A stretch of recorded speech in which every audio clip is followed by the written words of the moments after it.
Tonight, the threat of an Israeli ground invasion looms large over the Gaza Strip. For many Israelis, it could mean joining the more than 350,000 IDF reserve troops on the front lines in Israel's war against Hamas.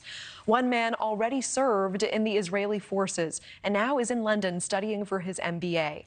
Then the violence broke out. He has already lost 9 friends in the past 2 weeks, and as a captain in reserve is waiting to be called up any day now. He told NewsNation tonight he is prepared to lay down his life in this war. And joining us now is Eyal Biram, a captain in reserve with Israeli Special Forces. Thank you so much for being here tonight. Thank you very much. And we know that you've experienced devastating loss already in this war. 9 of your friends died in the initial attacks and the subsequent fighting in Gaza.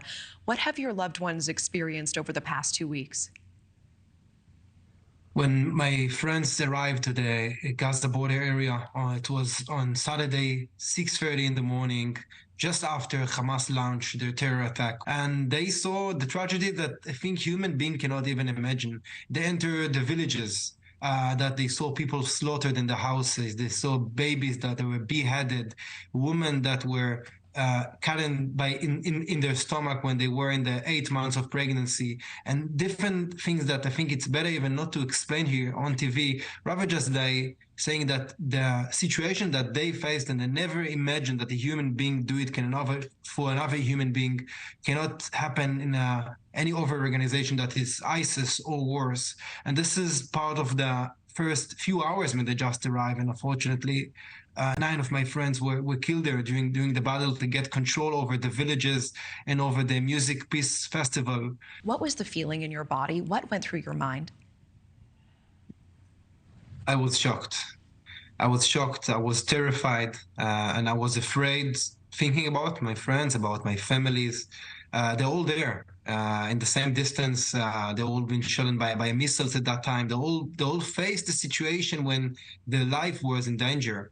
And when a few hours after the attack, I started to hear rumors that some of my friends did not survive it and were killed during the battle. And for me, it was a frustrated 36 hours waiting to understand what's the situation, who survived it and who not, what's the reality that they faced on the ground. So I think for every Israeli Jew and every human being who just care about humanity, it was a horrible few days understanding the level of the massacre. Eyal, I know you describe an unimaginable situation. If you are called up, are you prepared to fight for Israel? Are you prepared to even lay down your life like so many of the other people in the forces?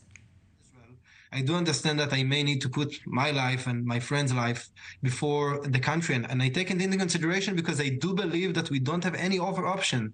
This is a die or live war, and we have to win this war in order to make Israel safe, the Middle East, and as I see it, also the United States of America and many other Western countries that believe in the same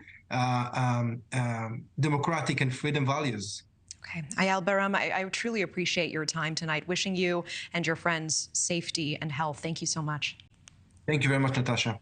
Thank you for watching. Go to newsnationnow.com to find NewsNation on your television provider. And don't forget to click the red subscribe button below to get more of NewsNation's fact-driven, unbiased coverage.